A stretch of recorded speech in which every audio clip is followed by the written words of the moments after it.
Bien. Donc, on va poursuivre également sur la partie pH, toiture terrasse, ok, et qui est une dalle de 15 cm d'épaisseur. Et également ici, on va voir aussi les fondations qui, en termes de plan de coffrage à définir. Bien. Dans ce cas, où est-ce qu'on va se diriger? On va se positionner au niveau toiture pour voir ce que ça donne. Voilà. Nous sommes bel et bien au niveau toiture. Bien. Pour commencer, on peut toujours amener les poteaux. Ok. Voilà. Et je procède comme ça parce qu'il y a plusieurs facilités, hein, plusieurs principes de facilitation que vous pouvez vous retrouver. Ok. Et c'est celui-là qui est beaucoup plus adapté. Donc, raison pour laquelle on essaie de vous présenter ceci. Il y a ça, d'accord. Je peux sélectionner l'ensemble de mes poteaux comme vous l'avez vu avant. Et avec contrôle, immédiatement, je copie ces éléments qui sont là. Voilà. Avec les différentes cotations, plus ces données. Voilà. Je copie l'ensemble. Et je viens faire copie. Je pars ici. Je demande à coller, aligner sur la vue actuelle. Bien évidemment, nous aurons ce truc ici, ce qui est tout à fait normal parce que si vous voulez, ces axes de cotation sont attachés à certaines, ces lignes de cotation sont attachées à certains axes qui ne figurent plus sur nos différents plans ici. Donc nous les avons masqués, hein, la raison pour laquelle on trouve ces données un peu discontinues. Comment est-ce qu'on va faire pour gérer ça? Donc on va venir ici ensemble, là où on gère les GCL et tout, ok. Rappelez-vous, affichage masqué, hein, les éléments de l'ampoule là. Donc, on va afficher. Et automatiquement, nous avons la possibilité ici de sélectionner notre cotation d'abord. On modifie la ligne d'attache et on décoche tous les axes qui ne seront pas, hein, affichés dans notre plan. Voilà. C'est déjà pas mal ici. Ici également. Voilà, on pourrait revenir aussi, commencer à coter à partir de rien, ok, commencer une nouvelle cotation sans copier à mener, mais je montre ceci parce que ce sont les actions les plus fréquentes que les gens utilisent. Donc, les erreurs qui sont liées par rapport à ça, il faut qu'on les aborde avant que vous ne passiez à vos différents travaux respectifs, ok. Bien. En même temps, ici aussi, je modifie l'axe sujet, l'axe 4, voilà. Ok. Maintenant, dès que c'est fini, je pense que c'est bon là. Ok. Donc, je reviens. Automatiquement, je vois que ça va maintenant. Et puis, je peux prendre, ajouter maintenant l'axe I, qui est l'axe qu'on a mis tantôt pour récupérer, hein, ce décroché. Super bien. Également ici aussi. Voilà. Bien. Donc, celui-là, je peux le prendre un peu amener par ici. Et tout de même, il fallait que je ramasse tout. Donc, je prends de ce point, je viens vers là. Voilà. Et en ce moment, je peux revenir un peu comme ça. Et sélectionner celui-là. Ramener un peu comme ça. Voilà. Super. Donc, ça, c'est déjà pas mal. Donc, ce qu'on va ajouter maintenant ici, c'est quoi? Nous allons travailler sur les poutres. OK? Donc, je sélectionne cette poutre. OK? Donc, je vais les baptiser, pourquoi pas, T1. Voilà. Ici, je mets du T2. Ensuite, là, j'ai mon T3. Le T4. T5. T6. Et T7. Voilà. 7 poutres. 7 poutres bien distincts. Bien. Maintenant, nous allons répartir également, ok. Nous allons répartir également au niveau de PHDC. Nous allons copier ce symbole de sens, ok, de répartition des charges là. Ok, je copie, je reviens dans toiture, je fais aller sur la vue actuelle là, et c'est ici, je le prends, je l'amène ici. Voilà, je peux le copier à plusieurs niveaux, comme on a plusieurs panneaux dans le plane, un peu là, voilà, pourquoi pas ici aussi, un peu ici aussi, voilà. Donc avec ces renseignements, ok, donc on est beaucoup plus fixé. Et maintenant pour celui-là, pour cette dalle pleine, ce que nous allons faire ici, nous n'allons pas utiliser des jassures au même titre que ici pour faire. Non, nous allons juste lui demander d'afficher celui-là avec une autre méthode que nous, voilà, pour nous illustrer que c'est une dalle pleine. Dans ce cas, vous sélectionnez cette dalle, vous la sélectionnez, vous faites juste clic droit, remplacer les graphismes dans la vue par élément. Et en ce moment, ce que nous allons voir ici, nous venons ici dans la partie où c'est écrit graphisme des éléments, nous avons ligne de projection. C'est par là-bas, nous partons dans motif de surface. Ok, normalement on est comme ça, donc dans motif de surface, le premier plan, on clique, nous allons choisir concrete. Ok, on peut faire le concrete là. On peut choisir une couleur. Ok, l'arrière-plan aussi, nous pouvons choisir, mais par défaut, je laisse l'arrière-plan comme ça et j'applique. Et voilà. Donc voici un peu. Évidemment aussi, je peux l'appliquer en demi-teinte, vous voyez. Et là, c'est moins présent sur mon dessin et c'est beaucoup plus joli, beaucoup plus professionnel. Super bien. Maintenant, je pense que ici, il y a 2-3 trucs qu'on a sauté. Vous voyez cette partie ici. Donc, on peut ajouter un axe complémentaire qui va nous permettre de mieux coter cette partie. Ou bien, nous pouvons juste utiliser la cotation comme ça. On ajoute cette partie comme ça. Voilà. Et automatiquement, nous avons cette partie qui a été cotée ici. Certains aussi peuvent laisser ça comme ça et puis coter ces décalages là eux-mêmes. Ok. Par exemple, si je rentre dans annoter, voilà, certains cotent les poutres comme ça. Vous voyez, ils cotent les éléments ainsi comme ça. Voilà. Donc, il est décroché également. Voilà. Là, ici, on est 17,50. Ok. Donc, il cote tous les éléments ainsi. Vous voyez. Aisément. Je viens ici, je cote la fin. Je peux positionner ça aussi ici. Ce qui facilitera non seulement la vérification, ok, voilà, tout autour. Donc, chacun sa manière d'implanter. Donc, il cote en fonction de ses besoins. Ok. Donc, également ici aussi, il peut procéder à ces mêmes types de données, d'informations. Voilà. Et au même niveau, vous pouvez changer aussi, comment on appelle ça, la police des cotes pour changer les cotes intérieures à un autre type de code. Donc, c'est vous qui regardez. Voilà. Ok. On peut continuer un peu jusque là. Voilà. Donc, ils essaient de rendre un peu beaucoup plus explicite le document, ok, en fonction de l'air sous cohésion, ok, voilà. Donc, bien entendu, ces informations-là ne relèvent pas d'un truc d'ordre général, donc c'est des trucs d'ordre spécifique. Donc, je vous juste seulement, voilà, tout simplement. Et évidemment aussi, vous voyez, cette partie de l'escalier n'a pas été cotée, donc les uns et les autres peuvent coter comme ça ici, voilà, pour vous permettre de bien positionner l'escalier.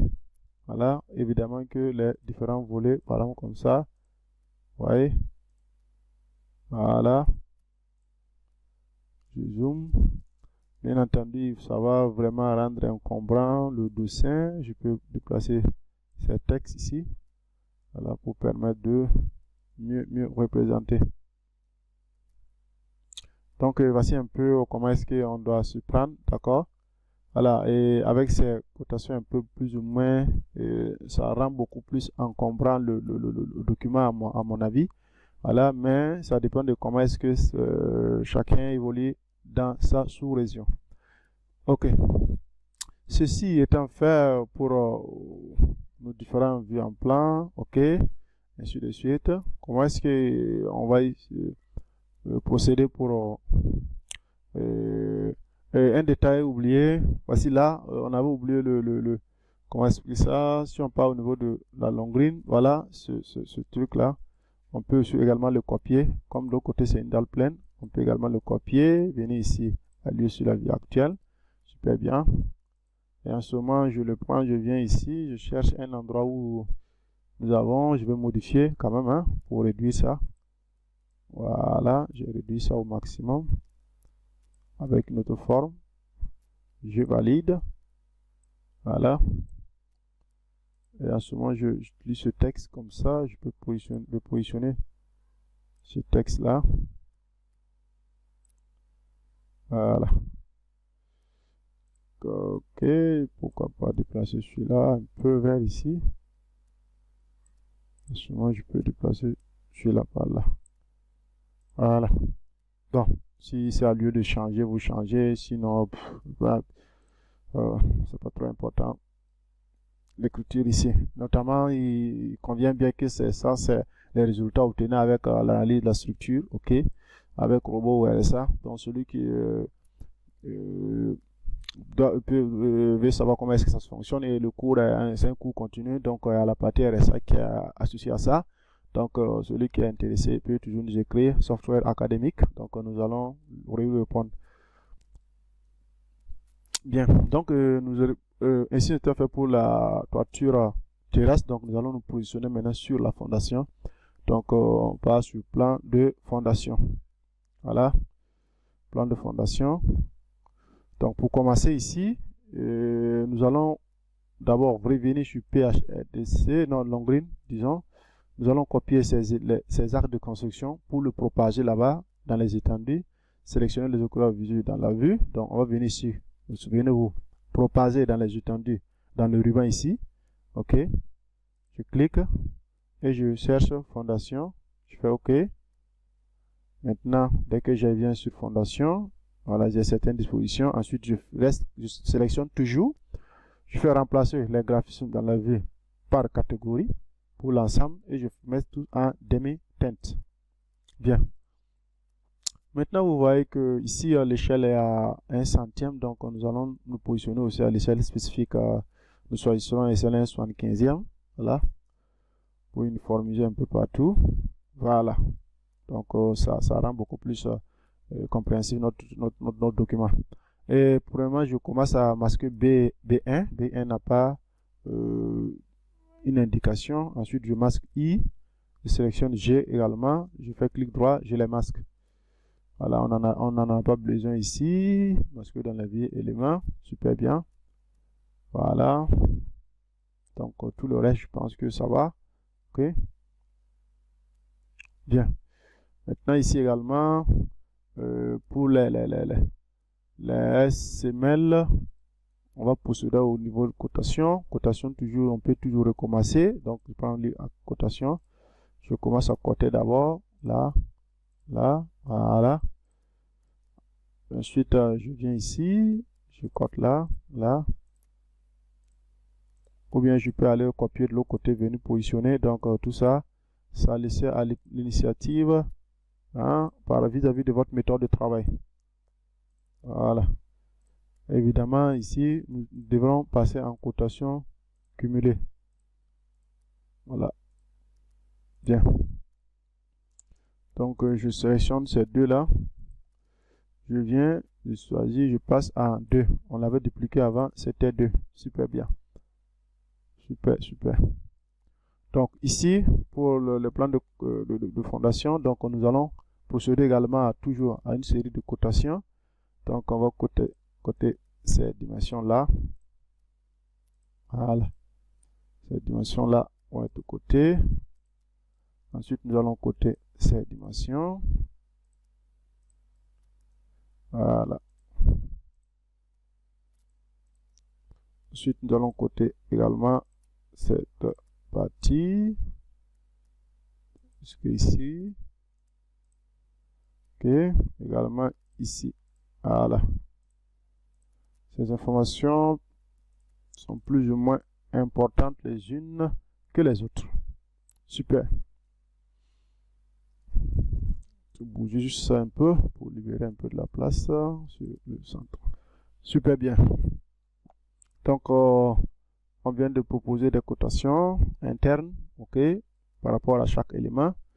Qu'est-ce qu'on peut ajouter encore aussi pour illustrer parfaitement, d'accord?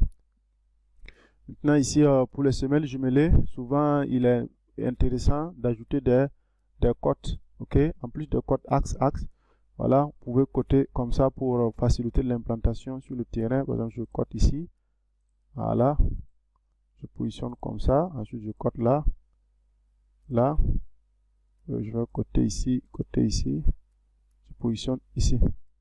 Donc, ce qui permet aux uns ou aux autres de s'en sortir pas mal. Maintenant, vous voyez ici qu'à cause des textes, les textes sont beaucoup plus grosses. Donc, l'idéal, c'est d'avoir des textes beaucoup moins présents sur l'écran. D'accord? Donc, qu'est-ce que je peux faire? Je vais revenir. Finalement, je pense que D50 ou D75 allait résoudre ce problème. Voilà. Voilà.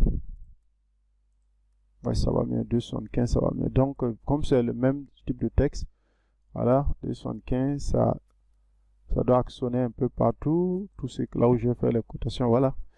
C'est pas mal. C'est vraiment pas mal. Évidemment, ici aussi, je vais ramener ça à 275.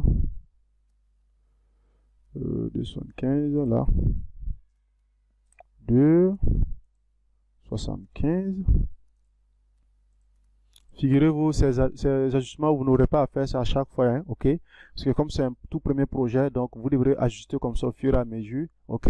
Pour avoir les bonnes tailles de police. Et quand on va commencer, on va enregistrer ça à la fin comme gabarit de structure pour votre entreprise. Et dès que vous allez commencer, vous trouverez ces cotations déjà prédéfinies, voilà, ok? Et ces paramètres qu'on a fait seront toujours déjà présents. Donc, il vous suffit seulement de les sélectionner et de les utiliser comme vous pouvez. Bien. Je vais réduire ça pour laisser la fondation un peu tranquille. Alors, bon, plus ou moins une dernière chose ici, c'est que nous allons faire. Nous allons procéder ainsi maintenant par ce qu'on appelle le cadrage. Ça veut dire on va réduire un peu les profondeurs des axes, ça veut dire la taille des axes pour que ce soit beaucoup plus circonscrit par rapport à notre dessin. Et comment est-ce qu'on va s'y prendre pour gérer cette partie, d'accord? Donc nous allons venir ici.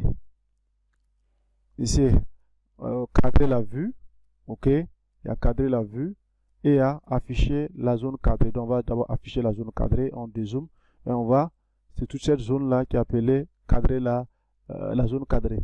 Alors cette zone est très importante parce que quand on va commencer à faire la mise en page, il va essayer de centrer par rapport à ça, ok?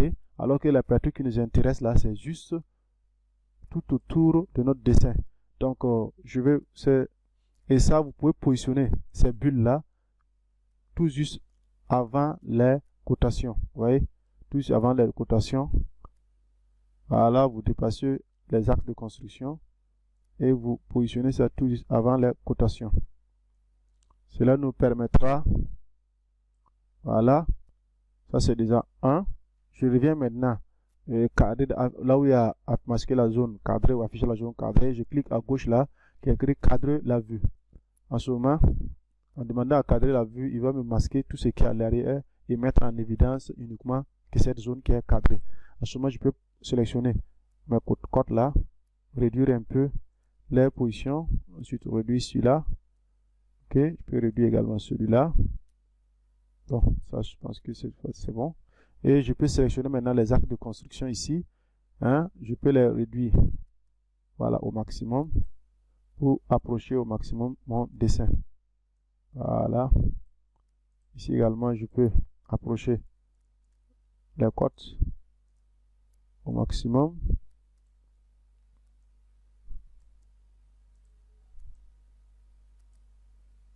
Voilà. Ici également en dessous. Voilà. Et dès que c'est bon, je peux revenir masquer la zone cadrée. Voilà. Donc maintenant, c'est beaucoup plus circonscrit, c'est beaucoup plus adapté par rapport à notre visuel. Ok, donc nous partons maintenant au pH au niveau long green d'abord. Niveau long green, donc nous allons refaire la même chose, afficher la zone cadrée, on dézoome pour obtenir la zone cadrée.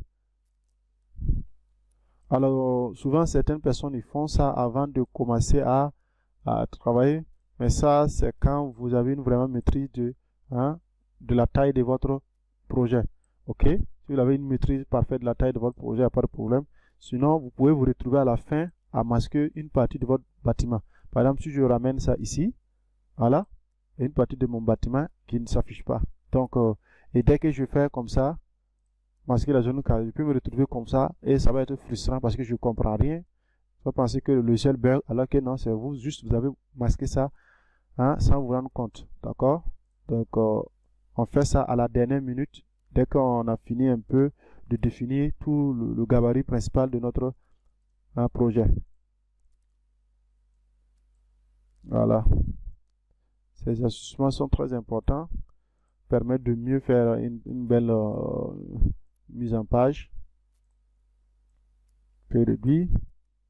Et rappelez-vous toujours avec les cadenas, ok, si vous vous rappelez avec les cadenas, vous pouvez toujours réajuster votre dessin par rapport à choisir si vous voulez, voilà, en décadenassant, je peux déplacer celui-là uniquement, ok, pour des raisons quelconques. Sinon, je préfère tout, donc je ramène à l'alignement, ça se cadenasse avec les autres et je prends le petit point, je descends. Voilà, au plus près possible. Ici également, il faut que je ramène ça un peu au plus près possible. Voilà. Donc, je masque celui-là et je passe au niveau pH RDC. Donc, j'active toujours la zone cadrée, je dézoome pour l'obtenir. Donc, je ramène un peu ici d'abord. Voilà. Je ramène celui-là ici aussi. Je pousse celui-là. Également celui-là. Et je demande à cadrer. Donc, il masque tout ce qui est à l'arrière. Je joue maintenant. Super bien. Et vous voyez ici, voilà, celui-là il est un peu en arrière, donc je le sélectionne, je prends DD, j'amène ici, là il se cadenasse et je prends tout le reste, je bouge vers l'intérieur. Voilà, le plus proche max, le plus près possible de mon dessin.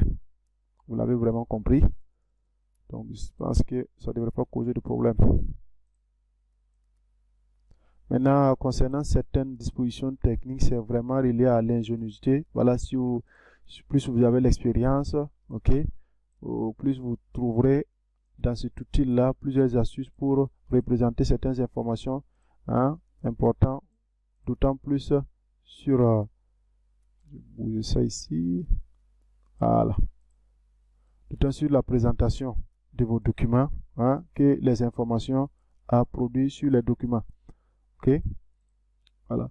Donc, et si vous êtes étudiant, n'hésitez pas à vous servir de ce que vous croisez sur les spécialistes, ok, les documents que vous croisez sur les spécialistes, vous essayez de les reproduire petit à petit, et dans l'optique de maîtriser, vous allez les maîtriser sans problème.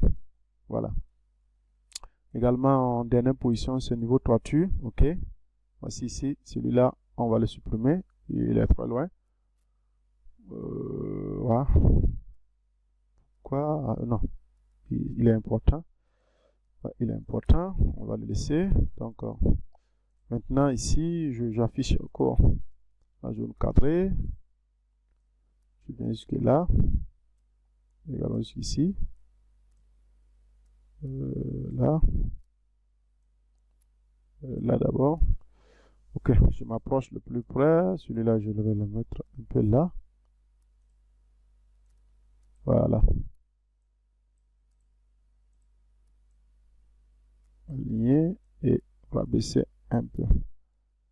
Également là, je peux toujours sélectionner et rabaisser jusqu'ici. Et non, je peux descendre la cote. Ensuite, prendre mon cadrage. Je descends jusqu'à là. Super. Donc, je peux toujours avoir deux. la place quelque part, pourquoi pas jusqu'ici. Voilà. Tout juste avant le cadre et c'est bon. Possible. Bien. Donc maintenant je peux masquer ça. Et j'ai mon dessin qui est mis en évidence vis-à-vis de mes besoins. Super. Alors au prochain cours, nous allons voir les tableaux de nomenclature, ce qu'on appelle les quantifications des différents éléments de la structure. Ok, notamment les poteaux et les semelles de fondation pour avoir des tableaux récapitulatifs qu'on va faire positionner lors de nos mises en page.